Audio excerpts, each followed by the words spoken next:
I still remember the first time I felt an undercurrent of rot drifting through the hallway. A whisper of something horribly alive behind my door. They called me a quiet tenant, a lonely graduate student. But what they didn't know was that I was preparing my next experiment. And tonight, you'll step inside apartment 213 with me. I remember the first time I noticed the smell and undercurrent of rot that clung to the hallway like a stubborn fog. It began as a faint temps, barely perceptible over the hum of fluorescent bulbs and the muffled thumps of my neighbor's television sets. At first, I told myself it was nothing more than an old carpet slowly breaking down. Or perhaps the building's aging pipes whispering their last breaths. But I couldn't shake it. I'm Jeffrey, though most people know me as a quiet tenant in apartment 213. I keep to myself. I say good morning to Mrs. Kowalski on the second floor, nod at Mr. Huber by the mailbox, and otherwise vanish into my own world. A modest manor graduate student, always buried in research, they say. If only they knew how studious I could be. Behind my front door lies my true sanctuary. The little room beyond the living area space no visitor ever enters. Soft light washes over the pale walls. The heady scent of cloves and peppermint helps mask anything unpleasant. Every detail has its purpose. The steel tools arranged on the countertop, the jars neatly labeled, the thick plastic sheets taped over the floor. At night, I sit in the hush, my heart thrumming in time with some hidden rhythm and plan. I am fascinated by decomposition, by the fragile boundary between life and death. I want to understand how to preserve that delicate vessel, how to hold someone in a state of suspended animation. My experiments are necessary. Each young man is a volunteer in my pursuit of knowledge. They come willingly, enticed by my charm and the promise of discreet companionship. Nobody needs to know, but tonight something is off. The stench has grown more pungent, and I sense a disturbance outside my door. I pause, scalpel in hand, and listen for footsteps. A muffled cough, the click of shoes against linoleum. My pulse kicks up its pace, but I remain calm like a surgeon preparing for the final cut. I open my journal and begin to write. I describe the first faint twitch of excitement when the door swung open that afternoon, revealing my latest guest. I note how his eyes widened in curiosity as I led him down the hallway, how he didn't hesitate to follow me inside. My pen moves across the page, capturing every trembling breath he took, every subtle shift of muscle as he realized there was no turning back. A sudden bang snaps me out of my reverie. Someone is at my door, insistent, urgent. I set down the journal, the pages fluttering as if gasping. The hallway light flickers beyond the peephole. I wipe my blade on a cloth and smooth my hands. Open up, a voice calls. Police. Apartment 213. For a moment, I'm frozen, surprised and irritated. They've come early, but surprise doesn't last. I steady myself. I straighten my shirt. I prepare to answer the door. And I smile. The door swings open before I can reach it, and two officers stand their flashlights, cutting through the gloom, their badges glinting. My heart flutters, but I force my face into a neutral mask. Jeffrey Dahmer, one asks, voice low and businesslike. I nod, stepping aside. That's me. What seems to be the problem? They enter, reluctant, legs shifting as if balancing on ice. My guests still bound by the twist-eye restraints I'd applied lies hidden behind the veiled doorway to my makeshift lab. I keep my posture relaxed, hands loosely clasped. We've had complaints, the second officer explains. Neighbors heard screaming. Someone smelled a foul odor. I flash a polite, apologetic smile. I'm so sorry. The pipes are old. Sometimes, they back up, and my work can get noisy when I'm studying. Recordings. They exchange a glance. Recordings. I motion toward my living room. I'm conducting acoustic research sound frequencies, you know. Helps me focus on my thesis. The smells have been trying essential oils and incense. Clearly not enough. They peer around but don't see anything unusual, just bookshelves. A desk strewn with papers. A television paused on a nature documentary. My heart hammers, but my voice stays calm. If you'd like, I can show you my setup. Everything's clean. I promise you'll find nothing illegal. The taller officer hesitates, then shifts toward the inner hallway. At that moment, my guest panics, thrashing. A muffled whimper escapes. I stifle a gasp, draw a sharp breath. The officer pauses, eyes narrowing. Something he begins. I step forward swiftly, placing my hand on his shoulder. False alarm. It's just an empty cardboard tube in the hallway from my new projector. You're safe, I promise. He relaxes, nods uncertainly, running a hand through his hair. All right, we'll keep an eye on the place.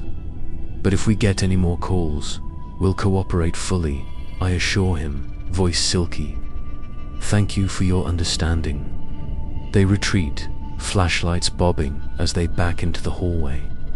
Once the door closes, I lock it again with practiced ease. My guest's ragged breathing echoes through the thin walls. I avoid his gaze as I slip the restraints off and whisper, "It's all right. They didn't find you." He scrambles to his feet, trembling. Relief floods his eyes, and a spark of gratitude or terror flickers in his pupils. I guide him to a chair, offering water and a tissue. He presses the cup to his lips, hands shaking so badly the liquid sloshes over the rim. I resist the urge to smile. Instead, I crouch beside him and speak softly. You were lucky tonight. Not everyone gets saved by the police. He leans back, chest heaving.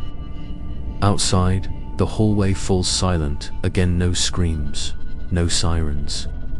Just the distant hum of the building's heartbeat. I return to my journal and write one sentence. Tonight, I was almost discovered, but my facade held firm. Then I add, the real experiment continues. And with that, I begin planning my next subject. I sit at the small metal table in my kitchen, under the dull glow of a single bulb, and lay out my plans. Blueprints of the building's plumbing snipped from city records, and a map of the surrounding streets. I've marked every entry and exit, every blind spot in the security cameras. With surgical precision, I chart the optimal time window when the corridor's deserted and the patrol's change shifts. The next subject must slip in without a whisper, vanish without a trace. My mind drifts to a night not so long ago when my careful world nearly unraveled. I had chosen a young man on the street, someone with the loneliness that made him cling to my polite introductions. I brought him here under the guise of friendship and shared bottles of beer. He laughed easily, trusting me. I locked the door behind us, and in that moment, he tried to flee. He lunged for the knob, panic in his eyes. I was faster, but he reached the stairwell before I could stop him, only to bump into two officers. They saw him sweaty, wild-eyed, bearing fresh cuts on his wrists, and assumed it was a lover's spat. They cuffed him gently, handed him back to me with an apology. "We're sorry, sir. We didn't know." He begged them, claimed I was harming him, but they waved him off, chalking it up to romantic drama. They escorted him right back into my apartment, as if escorting him home. I watched through the peephole as he trembled, the cuffs clicking against the plastic sheets on my floor. That moment taught me two things: how undisciplined panic can betray a victim, and how disastrously fallible the police can be. Evil wears many faces after all, and there's hides behind badges and goodwill. I shake myself from the memory and return to the present. Tonight's plan is flawless. I'll leave a false trail, an overturned trash can in the lobby, a broken pipe in the basement. When my next guest arrives, there will be distractions aplenty. Nosy neighbors peeking down the hallway, maintenance men crawling through the crawl space. Meanwhile, I'll slip through the back exit, lock the fire door behind me, and be gone. No sign that apartment 213 ever existed. The thrill of this intricate dance quickens my pulse. My hands tremble, not from fear but anticipation. This is my masterpiece, a crime woven so seamlessly into the mundane that no one will suspect I'm crafting corpses in my spare time. Trace a finger over the name I've given this project. In my journal, Operation Preservation. It's poetic, almost tender, as if I care for these bodies as one would care for priceless artifacts. And in a sense, I do. Each experiment is a step toward understanding the fragile architecture of life. I close my eyes and imagine the next subject's arrival. He'll enter with a polite knock, curiosity shining in his eyes. I'll greet him with that same disarming smile I've perfected over the years. He won't see the plastic drapes, the steel trays, the jars of preserved organs. He won't hear the hum of the freezer or the click of my bone saw. In his mind, this is just a friendly invitation, an innocuous meeting. A meeting that changes everything. When at last I open my eyes, I feel the weight of the room around me. The chair is set, the pieces are in position, and I, the quiet tenant of 213, will make the next move.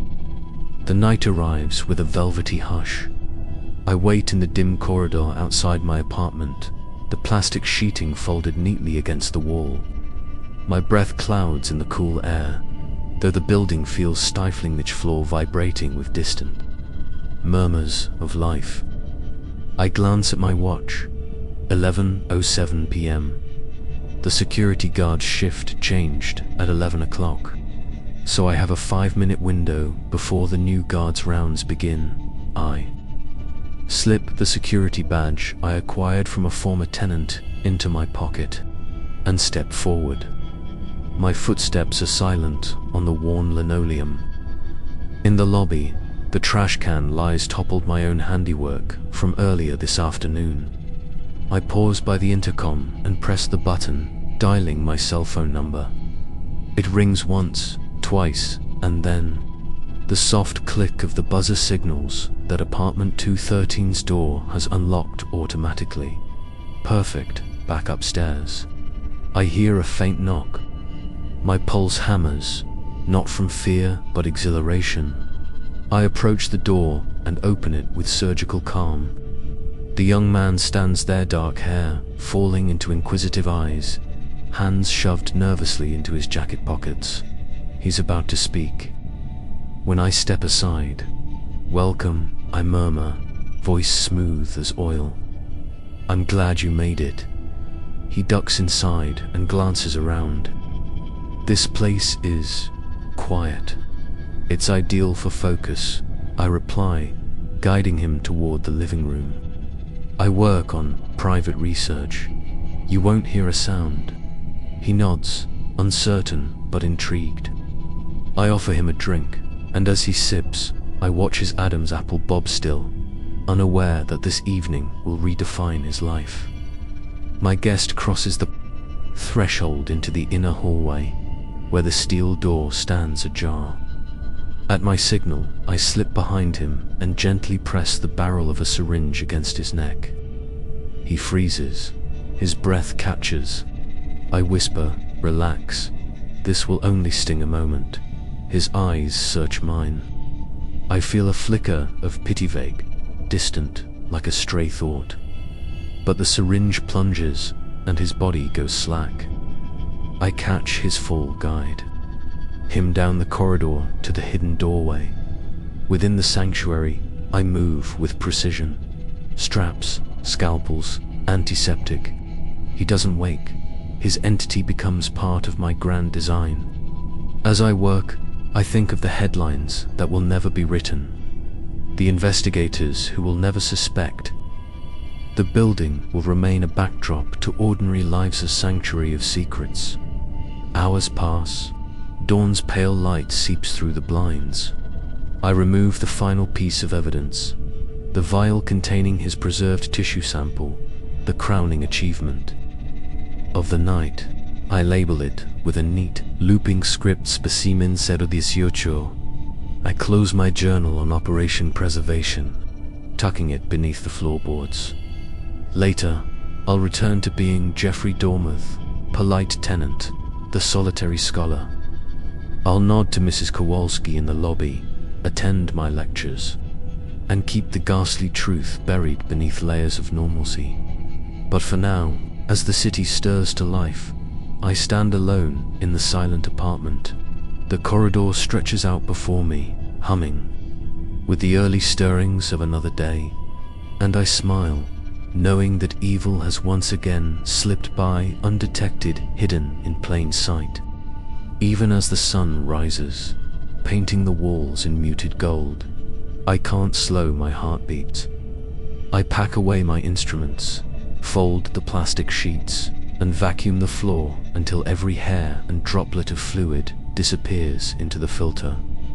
The antiseptic scent lingers faintly, a reminder of the night's work. I catalogue my notes, date, time, ambient temperature, pH readings of saline solution, every variable recorded like a scientist safeguarding a breakthrough. I pause by the living room window and watch the world awaken. Joggers stride by, their silhouettes rhythmic and unaware. A mother tugs her son along, pointing excitedly at a street performer down below. Their laughter drifts up, tender and innocent. I inhale deeply, savoring the ordinary sounds that shield me from suspicion. They are symphonies to my careful deception. By midday, I'm dressed for class, button-up shirt, slacks, tidy shoes. I lock apartment 213 and stroll to the bus stop. Carrying a slim notebook that looks like any other student's, in lecture hall B, I settle into the third row, jotting notes on neurochemistry. I ask thoughtful questions about synaptic pathways. My professor nods approvingly.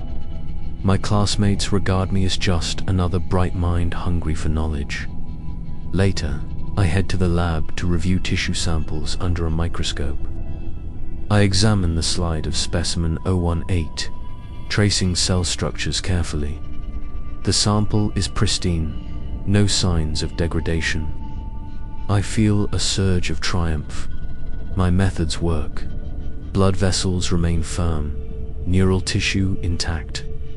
I record my observations in the lab's database under the alias John Barrington, intern. The system accepts my entry without a second glance. That evening, I return home and check the hidden chamber. Everything is where I left it, neat, contained, ready for the next phase. My guest's body lies in a sealed chest freezer, cocooned in a salt solution that prevents ice crystals from disrupting tissue. He is both artifact and trophy, proof that my operation transcends mere murder. This is preservation in its purest form. Yet a flicker of doubt tugs at the edges of my conscience. I recall the panic in my last subject's eyes, the fleeting plea for help. The memory is sharp, like a splinter under my skin. But I dismiss it. With logic, they volunteered, they agreed. Their agency was intact, until I administered the sedative. In that grey space between trust and betrayal, I see science, not sin. I open my journal to a fresh page and write a single word, momentum, beneath it. I sketch a timeline for recruitment online chats. Discreet flyers slipped under apartment doors, coded messages in local classifieds. Each approach will be calibrated to find the most isolated souls, the ones craving connection enough to ignore caution. Tomorrow, I'll begin phase 2. I'll test a variation in sedative dosage to reduce side effects, ensuring no involuntary movements. I'll refine my Portal 2 exit sequence, so seamless that even an unexpected knock won't hinder me. Every failure teaches me a lesson. Every success emboldens me. As I close the journal, a sense of serenity washes over me. The building hums with life around my tenants, going about their routines, oblivious to the horrors beneath their floors. And I, Jeffrey Dahmer, master of disguise and preservation, sit at my desk, smiling, planning the next chapter of Operation Preservation. Night falls again, and I stand before the hidden entrance, heart steady, mind clear. My watch reads 10:45 p.m., plenty of time before any patrols stir. I slip inside with the practiced ease of someone returning home, though no one would suspect. This is where my true work begins. Tonight's subject is different, meticulously chosen from an online forum where loneliness blooms like mold in damp corners. I exchanged messages for weeks under the alias Curator, cultivating trust, weaving promises of understanding and acceptance. He arrived willingly, devotion evident in the hopeful gleam of his eyes. Perfect. I guide him down the corridor, as I have dozens of times before, murmuring reassurances that sound both sincere and hollow. His breath catches when he sees the plastic drapes, but I smile and say, "It's only precaution." He nods, closing the distance between us, and I lead him into the sanctuary. As always, the syringe comes last. I hold it aloft, the liquid, inside glinting faintly in the lamp's glow. He doesn't flinch this time, perhaps because he trusts me, or perhaps because fear has been eroded by my gentle words. The needle pierces his skin, and he sinks into unconsciousness with barely a tremor. I work swiftly, precise incisions, careful separation of tissues, measured extraction of samples. My mind floats on a wave of adrenaline and purpose. Each cut is familiar, each movement rehearsed. This is no longer crime, it is research, following a method as old as science itself. I catalogue every specimen, snapping photographs, labeling vials, noting every detail. At 1:17 a.m., I pause. The hushed city beyond these walls pulses with life sirens in the distance.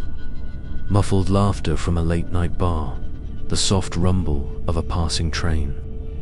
None of it reaches this chamber. Here, time bends to my will. I hold up the final sample, a tiny fragment of neural tissue, preserved and pristine. My greatest success yet. I place it in the freezer alongside the others, arranging the specimens, like rare butterflies pinned in a collection. Operation Preservation thrives. But beneath my triumph, a flicker of unease stirs. I think of the rare times my subjects survived moments when humanity clawed its way back. Those failures haunt me more than any risk of discovery. Perhaps it's the echo of conscience, a remnant of the man I once was before purpose consumed me. I shake off the doubt. Science demands sacrifice, and I am nothing if not devoted to discovery. I clean my tools, sterilize the room, and sweep away any trace of the night's work. The plastic sheeting folds silently into a neat bundle. The floor glistens as if untouched. I lock the steel door, engage the hidden latch, and walk back through the living room into normalcy tomorrow. I'll be Jeffrey, the student attending lectures, posing questions, writing papers on the ethical implications of preservation techniques. They will praise my intellect. They will never know that the quiet tenant of apartment 213 is the architect of horrors cloaked in science. I climb the stairs to the outside world, pulling the door closed behind me. The corridor hums with life, a neighbor's radio playing soft jazz, the distant drip of a leaky faucet. I take a deep breath of that stale hallway air, savoring its mundanity. I step into the night, blending into the shadows. My work is complete for now, but Operation Preservation is far from over. There are more specimens to seek, more boundaries to push, more lives to transform into frozen moments of perfection. And as I disappear into the city's glow, I know that in plain sight, evil thrives hidden behind the most ordinary of faculties. Weeks slip by in a blur of routine and ritual. By day, I attend seminars on neurobiology, scribble notes on synaptic plasticity, and socialize with classmates who know me only as John Barrington, the diligent intern with an insatiable curiosity. By night, Operation Preservation demands its toll. Tonight, I follow a new protocolar, refined mixture of sedatives, designed to render my subject unconscious without any muscular struggle. I harvested the formula from obscure medical journals and tweaked it in my own lab. If this succeeds, there will be no panic, no neighborly complaints, no nemesis with the police. The victim arrives punctually at 10:30 p.m., a quiet young man, drawn in by my coded ad, seeking companions for a journey into science and understanding, discretion ensured. He carries a backpack, eyes bright with curiosity and perhaps a hint of fear, for fear is a powerful catalyst, but it must be tempered. I greet him with warmth and direct him inside. As the door closes, I offer a glass of herbal tea laced with the new sedative. He sips patiently to calm the nerves. I say, watching for signs of unease. His eyes flutter, and I know the mixture is working. He sets the cup down, voice slurred. I feel safe. I smile, gently guiding him toward the inner hallway. Rest now. The world slips away for him, and I steady his descent to the floor with practiced ease. Inside my chamber, every tool gleams under the lamp. I move quietly, recording each action in my journal. Time of loss of consciousness, heart rate at last beat, ambient humidity. The tissue samples I extract tonight will undergo a new preservation process, one that aims to retain cellular viability for over a month. It's an unprecedented milestone. I work swiftly, almost detached, until the final incision reveals the neural cluster I've been desperate to study. My heart races as I extract it, before dunking it into a chilled solution. It pulses faintly. In the vial alive, in a way it shouldn't be. Triumph floods me. At 1:02 a.m., I pause to photograph the specimen. The image will serve as proof, a trophy of my genius. My hands are steady, my breaths controlled. This is science unencumbered by ethics or mercy. Cleaning up takes longer now that I must be meticulous. The slightest smear or stray hair could raise suspicion.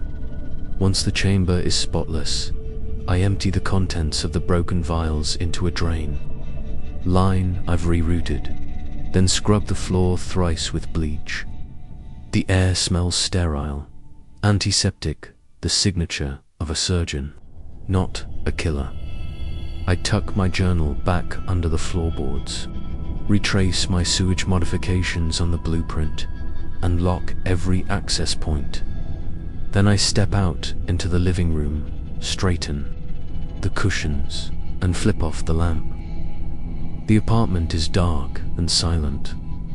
On my way down to the lobby, I tap the trash can to ensure it still looks naturally overturned.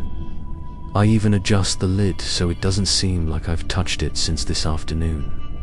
Satisfied, I leave the building at 2:15 a.m., blending into the empty street. As I walk home under the moonlight, I feel that familiar surge of power. Operation Preservation has advanced again closer to my ultimate goal of stalling death itself. I am both scientist and executioner, and the line between those roles grows ever thinner. The aftermath of my successes brings both exhilaration and unease. In my dreams, I roam the corridors of the building, phantom voices whispering from behind every door. I wake, drenched in sweat, heart pounding. Yet by the light of day, I maintain the facade of calm intellects, smiling at colleagues, discussing neurotransmitters, commenting on the latest research article. One afternoon, I receive an unexpected knock on my lecture hall's door.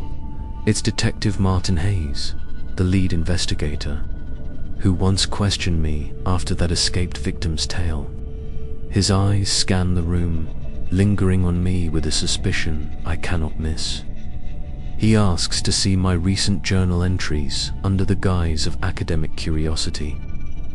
My throat tightens, but I offer him a polite invitation to my office. Inside, I produce a meticulously fabricated research log, clinical notes on hypothetical experiments, no mention of actual bodies or the building's layout. He nods, leafs through the pages, and leaves soon after, satisfied.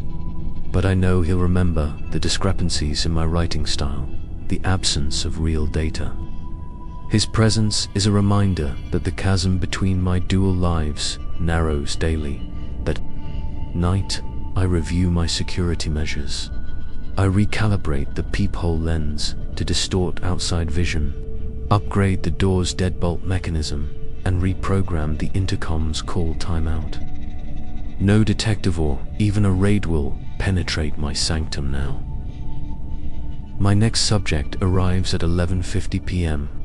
An aspiring artist whose lonely sketches caught my attention online. He's different from the rest, more perceptive, less trusting.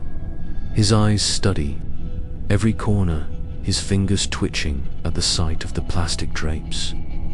I offer him a seat and a warm tea, explaining it's for nerves. He drinks, but hesitates, setting the cup down half empty. I lean forward, voice low. I understand this seems strange, but you're safe with me. These walls protect us. From the chaos outside, he swallows hard and nods. In that moment, I sense the drama and fear that doomed my first failure. But the new sedative is potent. He slumps almost immediately, guiding him inside. I recognize a temptation to pause, to let doubt weigh me down. But I push forward. This is progress, not pity. Each subject lost to consciousness is one step closer to halting decay. I begin my work, precise and unemotional. At 2:30 a.m., the extraction concludes. The specimen is flawless. I store it alongside the others, each vial a testament to my unyielding resolve. The freezer door seals with an ominous click, and I whisper, "You're immortal now." I fold the plastic and mop the floor until it gleams. Tomorrow, I will face the world as a scholar, discussing ethics in a seminar while concealing my darkest achievements. I will answer questions, offer insights, and all the while keep the ultimate secret that I have conquered death's hegemony in a quiet apartment on Milwaukee's outskirts. Days later, The facade begins to crack, small anomalies emerge in my routine. A jar misplaced by a curious rat in the utility shaft. The faint hum of a freezer motor betraying its location. The flicker of a hallway camera momentarily pointing toward my door. I sense change, a subtle shift in the building's energy, as if it suspects what lurks within. I decide to escalate my deception. I plant a false lead in the form of an anonymous tip about a different suspect, someone with a criminal history, who might plausibly be behind the complainant's fears. I send it to Detective Hayes, watching from afar as he pursues the decoy for days. His resources tied up elsewhere, giving me breathing room. Then, I lure my final subject, a man whose strength surpasses the rest, someone who might resist any sedative. I don't rely on the new formula alone. Instead, I orchestrate a distraction. In the lobby, an intentionally shorted electrical outlet that trips the fuse box, sending lights flickering and alarms beeping. In the ensuing chaos, my target arrives, disoriented and vulnerable. I guide him inside under the pretense of helping him.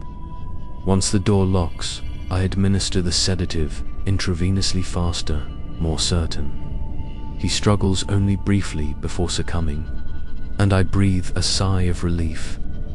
My last experiment had been the most dangerous yet, but it succeeded beyond expectation. Working by flashlight, I extract the neural tissue that could revolutionize preservation science, pure, undamaged, alive, in a vial.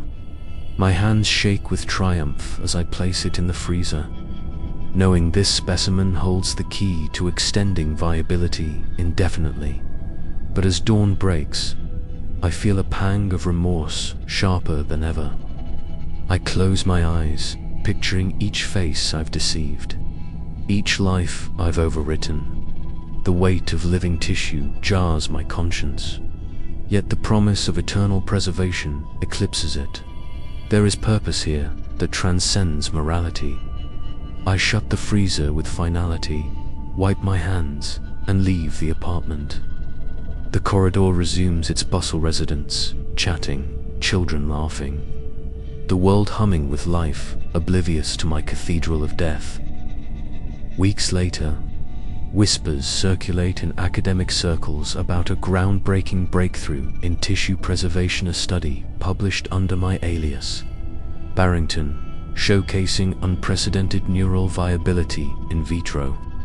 Colleagues marvel, citing ethical debates but heralding scientific progress. I read the reviews with a detached smile. They applaud the science without knowing its gruesome origin. In apartment 213, the freezer stands full 20 perfect specimens, labeled sequentially. Each represents a victory, a step toward proving that death is mutable. My journal overflows with data, charts, plans for clinical trials, and expansions of Operation Preservation. Yet, the edges of my resolve fray. I catch myself hesitating before the door, lingering over the lock, scanning the hallway for unseen threats. Detective Hayes' investigation stirs. Once more, their escaped victims' testimony resurfaces in a local podcast. I listen, voice trembling, as the host recounts the horror of being returned to me, alive but scared. The story spreads online, reigniting public outcry. I realize that the world's fascination with my work may become its undoing. Headlines link my research to rumors of cannibalism and necrophilia, though no concrete evidence exists. The detective circles closer, the fear of detection clawing at my mind. Tonight, I prepare for the ultimate gamble. I will transfer the specimens to a remote location, an abandoned warehouse I've scouted where cameras cannot watch and neighbors cannot complain. I'll dismantle the freezer here, smuggle the vials in insulated cases, and erase every trace. Blueprints, vials, journals, even the plastic sheeting. The plan unfolds at midnight. I load the insulated cases into my car, heart pounding as I drive through silent streets. I arrive at the warehouse, grimy, deserted, and unload each sample quickly, placing them into a makeshift cold chamber I installed days before. By 2:45 a.m., the operation is complete. I delete the files on my computer, torch the journals, and melt the plastic sheeting in a hidden corner. I stand amid the wreckage, breathing in the stale air, and whisper, "Operation Preservation continues." I walk away from apartment 213 for the last time, letting the past slip away like smoke. In the darkness, I feel a strange liberation, no longer confined by walls, no longer tethered to suspicion. My work moves forward in shadows, beyond the reach of law or conscience. I smile in the moonlight, knowing that somewhere out there, my specimens lie preserved, silent witnesses to my triumph over death. And I, Jeffrey Dahmer, vanish into obscurity once more, leaving evil behind a mask of ordinary life